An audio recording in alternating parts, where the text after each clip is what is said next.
무신론자와 가난한 자에 대해서 함께 나누려고 합니다. 사실 저 제목 정하는 게 제일 어려워요. 정말 어려워요. 그래서 모든 원고가 다 나오고 글을 다 쓰고 준비를 다 했는데 제목이 안 뽑히는 거예요. 그런 적이 너무나 많습니다. 네, 전 장명을 잘 못하는 편이라. 네. 오늘은 그 무신론자들에 대해서 함께 나눌 거예요. 그리고 무신론자와 반대되는 이제 세력 또는 반대되는 성향을 가진 사람으로서 오늘 성경에서는 하나님을 찾는 자 또는 가난한 자라고 표현하고 있는데 저는 가난한 자라고 표기하도록 하겠습니다. 원래 제목은 원래 조금 더 센 제목이었어요. 그래서 어리석은 자들을 위한 장송곡이었거든요. 근데 뭔가 쓰기가 좀 그래서 네. 오늘 본문은 교훈시입니다. 교훈시라는 것은 어떤 교훈이 있다라는 것이죠. 그래서 오늘 본문은 특별히 이스라엘의 그 지혜전승이라는 어떤 한 장르가 있어요. 그 장르에 영향을 받은 건데요. 그럼 어떤 교훈일까요? 오늘 본문 속에서 어떤 교훈이냐면 어리석은 자가 또는 하나님의 뜻을 거절하는 자, 하나님의 뜻을 거절하는 자의 결말에 대해서 이야기하는 교훈이에요. 다른 얘기로 하면 하나님을 믿는 사람이 이 교훈을 얻으라는 거예요. 어떤 교훈이냐면 어리석은 자는 반드시 하나님의 심판을 받는다. 그들은 결코 승리하지 못한다라는 교훈을 주는 거예요. 그러니까 교훈 자체가 조금은 부정적인 방법인 거죠. 원래 보통은 이제 시편의 교훈 중에서 이런 교훈들이 있잖아요. 하나님 우리를 보호하신다, 구원하신다. 이건 좀 긍정적인 교훈이잖아요. 근데 오늘 본문은 물론 이런 내용이 없는 게 아니지만 중요한 포인트는 악인은 승리하지 못한다라는 교훈을 주는 거예요. 근데 제가 아까 처음 정했던 이제 제목이 어리석은 자들의 장송곡이라고 했잖아요. 그 이유가 뭐냐면 히브리 장송곡이라는 장르 중에 하나가 이제 키나라는 장르가 있어요. 근데 오늘 본문이 그 형식과 매우 비슷합니다. 그러니까 만약에 그 히브리 장송곡이었던 이스라엘 장송곡이죠. 이스라엘 장송곡인 키나의 형식을 오늘 이제 시편이 빌려왔다면, 아직 정확하진 않아요. 빌려왔다면, 만약 그렇다면 오늘 본문은 어리석은 자들을 향한 장송곡으로서 시편이 지어진 거죠. 네. 하지만 제가 이제 이 제목을 쓰지 않았던 이유는 제가 100% 확신할 수가 없어서, 100% 확신할 수가 없어서 그렇게 적진 않았고요. 추정하기로는 그래도 그 형식이 빌려오지 않았을까라고 생각을 합니다. 그렇다면 우리가 중요한 사실 하나 있죠. 그렇다면 왜 이 교훈시가 필요한가라는 거예요. 이 교훈시가 하는 역할이 무엇인가? 이 교훈시가 악인은 승리하지 못한다는데, 그러면 보통 우리가 가지고 있는 상식선에서 대체적으로 하나님 뜻과 반대된 자는 이득을 얻고 승리한다라는 상식을 우리가 가지고 있다라는 것이죠. 우리는 부정하고 싶지만, 여러분 우리가 그 지도자들을 뽑을 때, 또는 이제 어떤 정치 세력에 대해서 우리가 상식적으로 생각할 때 엄청 깨끗하다는 전제를 깔고 있지 않잖아요. 그리고 그 모든 국가와 이 세계가 움직이는 그 어떤 힘의 세력, 또는 그 이득이 오고 가는 그 과정이 여러분 하나님 뜻대로 이루어집니까? 그러지 않죠. 네. 오히려 저는 이 땅의 역사는, 또는 나라와 나라 간의 역사는 어떻게 보면 악의 연대기라고 보는 게 더 맞죠. 우리 보통 그렇게 얘기하죠. 인간의 역사는 전쟁의 역사라고 얘기하잖아요.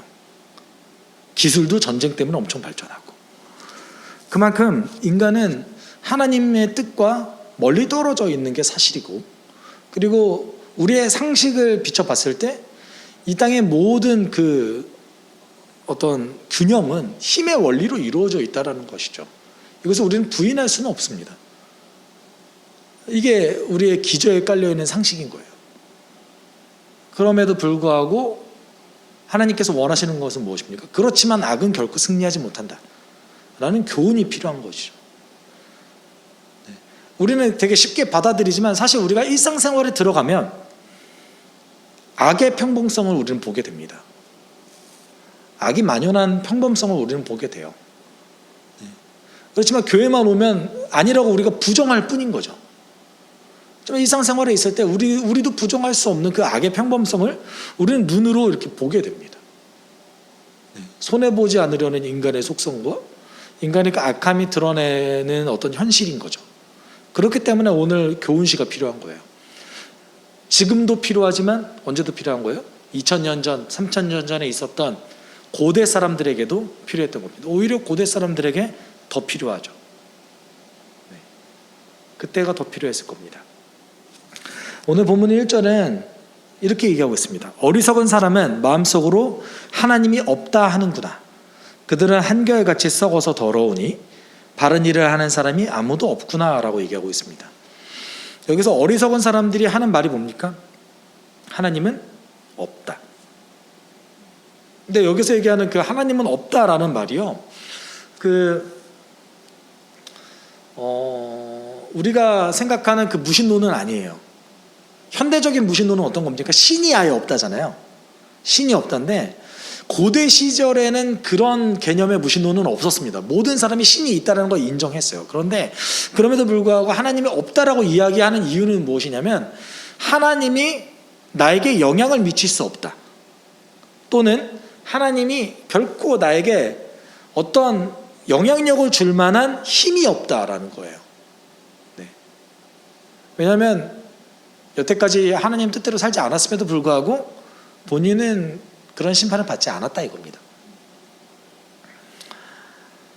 그래서 오늘 시편 기자가 이렇게 얘기하죠. 그 어리석은 사람들이 뭐라고 얘기해요? 한결같이 썩어서 더러우니 바른 일을 하는 사람이 아무도 없구나.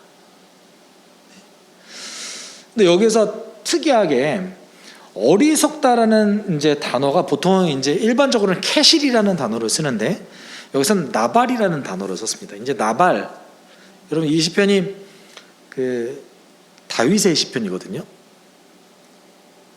다윗이 썼을 수도 있고, 제가 지난번에도 말씀드렸지만 편집자가 다윗의 시편이라고 얘기하고 싶었던 거일 수도 있어요. 어쨌든 우리가 받아들일 때는 그냥 다윗의 시편이라고 받아들이면 되는데, 사무엘상 25장에 보면 나발이라는 사람이 등장합니다. 오늘 어리석은 자, 이 나발과 동일한 이름이에요. 그러면 그 사람 이름의 뜻은 뭐예요? 어리석은 자요. 네. 근데 정확하게 번역하면 이 나발이라는 단어는 어리석다라기보다는 무절제한 사람이에요. 무절제한 사람. 근데 이제 무절제하면서 어리석은 사람이라고 이제 보는 거죠. 근데 이제 다윗의 시편에 등장한 이 나발이라는 단어가 왜 특이하냐면 사무엘상 25장에 등장하는 그 나발이라는 사람을 연상시킨다는 것이죠. 그 사람은 어떤 사람이었냐면 다윗이 이제 선하게 대했는데 그것을 악으로 갚았어요. 그래서 결론적으로는 하나님에 의해서 심판받았던 사람입니다. 네, 하나님에 의해서 심판받았던 사람입니다. 그리고 어리석은 자의 어떤 모델, 전형으로서 비춰지는 사람 중에 하나입니다. 네. 그런 사람의 이름이 오늘 등장하는 거죠. 그럼 오늘 14편에서 전형적으로 그럼 어리석은 사람은 어떤 사람인가? 아까도 말했듯이 하나님이 없다라고 얘기하는 사람인데, 그러면 이런 사람은 어떤 유형의 사람인가? 라고 봤을 때 잘못된 상식과 잘못된 신념을 통해 자신의 행동 양식을 만들어내는 사람인 거예요. 네. 잘못된 거잖아요. 하나님이 없다, 또는 하나님 나에게 영향을 미치지 못한다라는 본인의 경험을 통해서 이렇게 비축된 어떤 신념을 가지고 있는 사람인 거예요. 이런 사람의 종류는 우리가 보통 살아가다 보면 자신의 경험 때문에 어떤 신념과 어떤 행동 양식이 형성되신 분들이 굉장히 많이 있지 않습니까? 그런데 그것이 상식적이지 않은 분들이 꽤 많이 있어요. 그분들은 왜 그렇게 행동을 하실까요? 본인이 경험이 만들어낸 거죠. 시편 14편에서 얘기하는 어리석은 자는 이런 자들이에요. 상식적이지 않고 하나님의 뜻과 멀리 떨어져 있는 행동이지만 본인의 경험을 통해서 만들어낸 어떤 신념을 가지고 있는 자들인 이거를 어리석은 자리라고 얘기합니다. 그렇다면 이제 시편 기자는 이 어리석은 자에 대해서 반박하면서 2절 3절을 얘기합니다. 주님께서는 하늘에서 사람을 굽어보시면서 지혜로운 사람이 있는지 하나님을 찾는 사람이 있는지를 살펴보신다. 너희 모두는 다른 길로 빗나가서 하나같이 썩었으니 착한 일을 하는 사람이 하나도 없구나라고 이제 시편 기자가 얘기하고 있습니다. 아까 얘기했던 어리석은 자가 얘기하는 아주 대명사가 뭡니까? 하나님은 없다. 하나님은 없다고 하고, 또는 하나님이 나에게 어떤 영향을 미칠 수 없다, 능력이 없다 라고 얘기하는 사람들에게 반박하면서 뭐라고 얘기합니까? 하나님이 너의 행동을 지켜보고 계신다. 하나님이 영향을 미치시지 않는 게 아니라 너의 행동을 하나하나 지켜보면서 너의 잘못된 행동 하나하나에 수를 세고 계신다 라는 것이죠. 그래서 약간의 언어 유희가 있는데요, 어리석은 자가 얘기했던 건 하나님이 없다죠. 그래서 하나님 뭐라고 얘기하셨습니까? 뭐가 없다고 얘기하셨죠? 착한 일을 하는 사람이 하나도 없다. 네. 너희가 하나님을 없다고 얘기했지만 너희 중에서는 내 마음에 든 자가 아무도 없다 라고 얘기하시는 거죠. 여기에 등장하는 어리석은 자와 반대되는 자의 개념이 두 가지 개념이 등장해요. 지혜로운 사람, 그리고 하나님을 찾는 사람. 네. 지혜로운 사람이 하나님을 찾는 사람이냐? 맞죠. 그런데 이제 두 개가 완전히 동일하다 볼 수는 없어요. 그렇지만 오늘 이제 본문 속에서는 거의 동의어로 썼는데, 그러면 하나님을 찾는 사람들은 어떤 사람들입니까? 시편 9편 10절에 이렇게 얘기하고 있죠. 주님을 찾는 사람을 주님께서는 결단코 버리지 않으심으로 주님의 이름을 아는 사람들이 주님만 의지합니다. 결론적으로 얘기하면 주님을 찾는 사람들은 주님을 의지하는 자들, 그리고 주님을 의지하기 때문에 그 행동이 다른 사람을 얘기한 거죠. 오늘 이제 본문 속에서 계속 대조하고 있는 거예요. 어리석은 자와 지혜로운 자. 하나님 없다고 얘기하고 하나님 능력 없다고 얘기하지만 어리석은 자. 하나님을 찾고 지혜로운 자는 누구예요? 하나님을 의지하는 자. 네. 그러면서 이제 4절에 이렇게 얘기하고 있습니다. 죄악을 행하는 자는 다 무지한 자냐? 그들이 밥 먹듯이 내 백성을 먹으면서 나 주를 부르지 않는구나 라고 얘기하고 있습니다. 여기서 분명 이제 의문문으로 얘기하는데, 이 의문문 이제 죄악을 행하는 자들이 다 무지한 자냐? 이게 정말 몰라서 묻는 건 아니신 거고, 어떤 의미인 거죠? 강조하는 거예요. 죄악을 행하는 자는 어떤 자라는 거예요? 무지한 자라. 어떤 무지함이 있는 거죠? 하나님이 너희들의 행동 하나하나를 지켜보고 있다라는 것을 모르는 자들, 여기에 무지하다라는 거예요. 우리 충분히 그럴 수 있죠.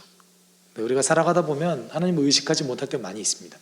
그렇지만 그것이 이제 의식하지 못할 때도 있고 의식할 때도 있고 이렇게 반복되잖아요. 여기서 얘기하는 자는 그 어떤 행동도 하나님을 의식하지 않는 것, 또는 아예 모른다는 거예요. 뭘 몰라요? 하나님이 우리 행동을 보고 계신다는 걸 모른다는 거예요. 모른다는 거예요. 그런데 여기서 중요한 게 있습니다. 여기서 어리석은 자들은 하나님을 알아요? 몰라요? 하나님을 알아요. 하나님이 정확하게 하나님은 어떤 분인지 경험은 못했을 것 같지만 그래도 하나님의 존재가 있다라는 것을 인정하는 자들이에요, 사실은. 그리고 여기서 뭐라고 얘기합니까? 나 주를 부르지 않는다라고 얘기하고 있습니다. 이 사람들은 하나님을 대한 지식이 그래도 어느 정도 있는 사람들이 얘기하는 거예요. 그렇지만 뭐에 무지한 겁니까? 내 행동이, 내가 하고 있는 행동 하나하나가 하나님께서 지금 지켜보고 계신다라는 지식이 없는 거죠. 그렇기 때문에 이렇게 행동하는 거죠.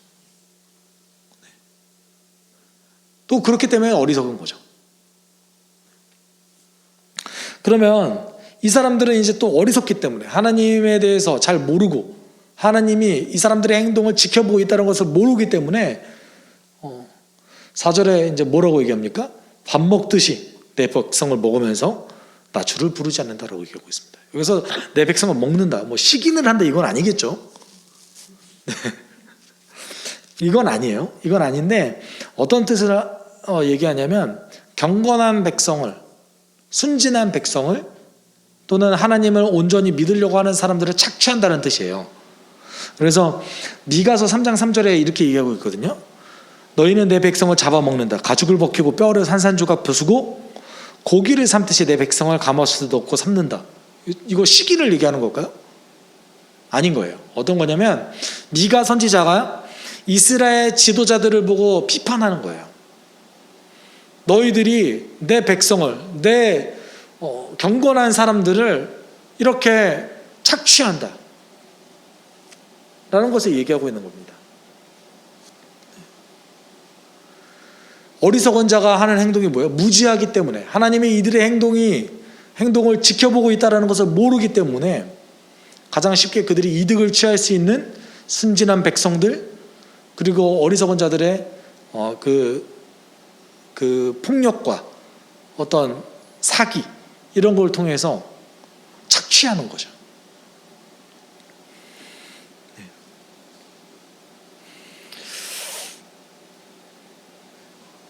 그래서 하나님이 5절 6절에 이렇게 얘기하십니다.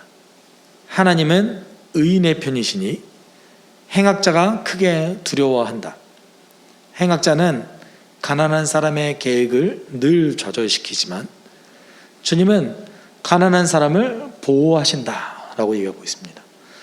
여기서 이제 행악자를 우리 조금 줄여서 했죠. 행악자 어떤 사람이죠? 악을 행하는 자들을 얘기하는 거죠. 성경에서는 이거를 풀어서 얘기해요. 악을 행하는 자들, 그리고 이제 대명사로 그들 이렇게 받아요. 그런데 행악자는 어떤 계획을 늘 좌절시킨대요? 가난한 사람의 계획을 늘 좌절시킨다라고 얘기하고 있습니다. 여기서 조금 더 정확한 번역은요, 악을 행하는 사람은 가난한 사람들의 분별력을 부끄럽게 만든다예요.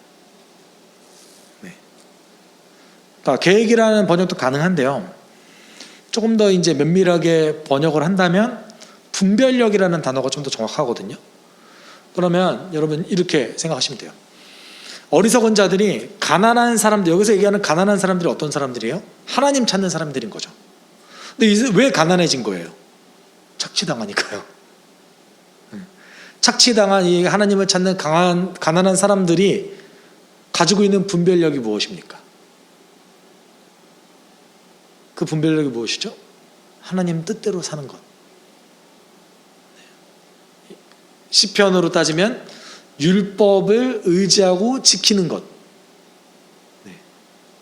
율법대로 살아가는 것을 얘기해요. 그런데 그 분별력을 어떻게 한대요? 부끄럽게 만든대요. 왜냐하면 조롱하는 거죠. 야, 너 그렇게 살아서 뭐 할 거야? 너 그렇게 사니까 지금도 가난한 거야.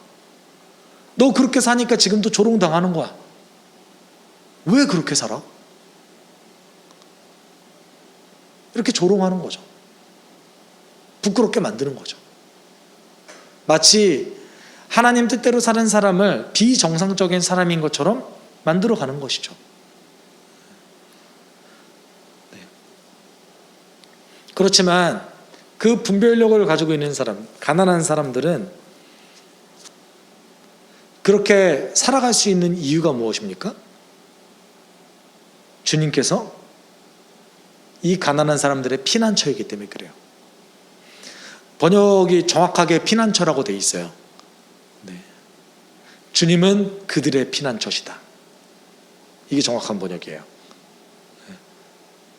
그래서 주님은 가난한 사람을 보호하신다가 아니라, 사실 동일한 의미이긴 하지만 주님은 그들의 피난처시다.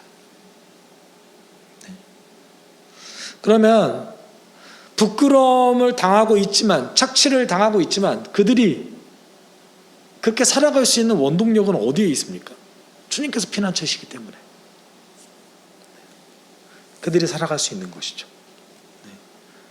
아무리 내 분별력이, 아무리 내 어떤 행동 양식의 어떤 기준이 조롱당하고 있는다 할지라도, 내 지금 이득이 없다 할지라도 하나님께서 피난처시기 때문에 견딜 수 있는 것인 거죠.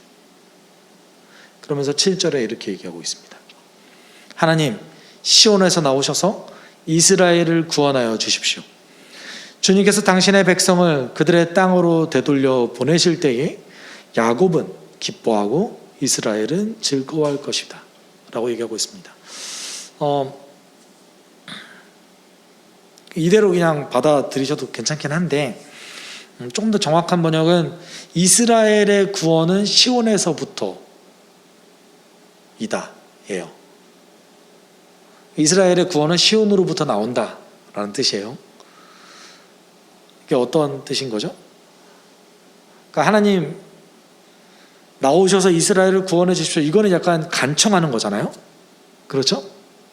그런데 원래 이제 히브리어 원문을 보면 이스라엘의 구원은 시온으로부터 나온다라고 얘기하고 있어요. 이거는 그냥 어떤 선언문 같은 거예요. 뭐냐면 우리의 구원은 무조건 하나님으로부터 시작된다라는 거죠. 간청이 아니라 그냥 그렇게 믿는 거예요. 그러면서 주님께서 당신의 백성을 그들의 땅으로 되돌려 보내실 때에 라는 번역이 이렇게 번역해도 되고요. 정확하게는 주님께서 당신의 백성을 그 포로됨에서 되돌려 놓으실 때, 그 포로됨에서 회복하셨을 때에 이스라엘은 기뻐하고 야곱은 기뻐할 것이다 라고 얘기하고 있습니다. 그 학자들이 때때로 그래서 여기서 이제 포로됨이라는 단어가 나오기 때문에 이게 예언된 거 아닌가라고 이제 얘기하는 분들이 있어요. 예를 들어서 이제 그 바벨론의 포로에서 해방될 때를 얘기하는 거 아니냐 라고 물론 받아들일 수 있죠. 네. 그렇지만 저는 후자가 좀 더 맞는 것 같아요. 그것보다는 그 착취당하고 가난하게 나를 만드는 그 어리석은 자들의 그 악행들, 나를 지금 포로되게 만드는 어떤 세상의 그 상식들, 하나님 믿고 따르면 손해볼 것 같이 우리를 조장하고 하나님 믿는 것이 어리석어 보이는 것처럼 우리를 만드는 세상의 그 많은 것들에서 우리를 회복시켜 주신다는 뜻인 거죠. 그때에 이스라엘이 기뻐한다는 거예요. 하나님의 백성이 그때에 기뻐한다는 거예요. 우리가 7절에서 주의해 봐야 될 것은 무엇이냐면, 하나님이 어떤 재물의 복이나 이 땅 가운데 특별한 어떤 것을 더 주시겠다라는 내용이 없어요. 그런데도 기뻐해요. 포로됨에서 자유하게 된 것 자체로 기뻐하는 거예요.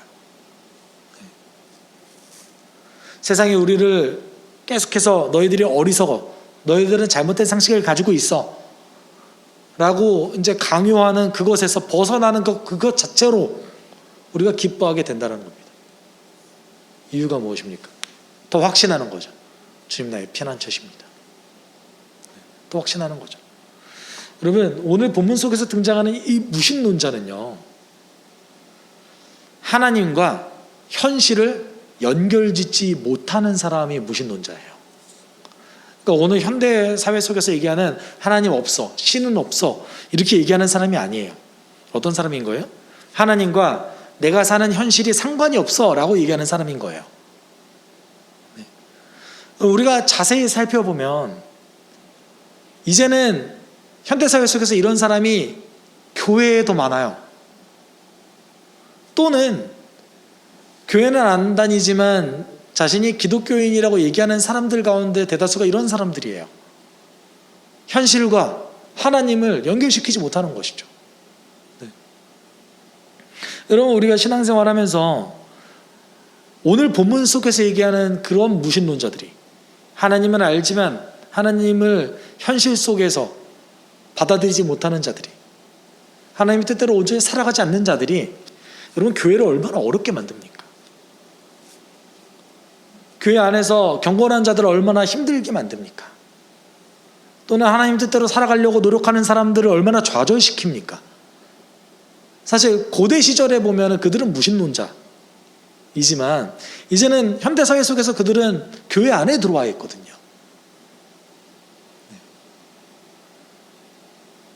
그들이 얼마나 오늘 본문 속에서 이 어리석은 행동들이 얼마나 교회를 참담하게 만듭니까? 얼마나 어떻게 보면 아까 본문에서 얘기했듯이 주님의 경건한 백성을 얼마나 착취합니까? 그들의 욕망과 그들이 이득을 위해서요. 그렇기 때문에 우리가 주의해야 되는 것이죠. 나의 현실과 하나님은 밀접하게 연결되어 있다는 것을 우리가 인정해야 되는 것입니다. 왜냐하면 이렇게 인정하지 않는 자, 무지한 자잖아요. 무지한 자는 어떻게 행동합니까? 하나님 없는 것처럼 행동하는 거죠. 그 사람 교회를 다니던 말던 하나님 없는 것처럼 행동하는 거예요. 그럼 오늘 시편의 기준으로 봤을 때는 우리 이해 안 되는 행동들이 되게 많았잖아요.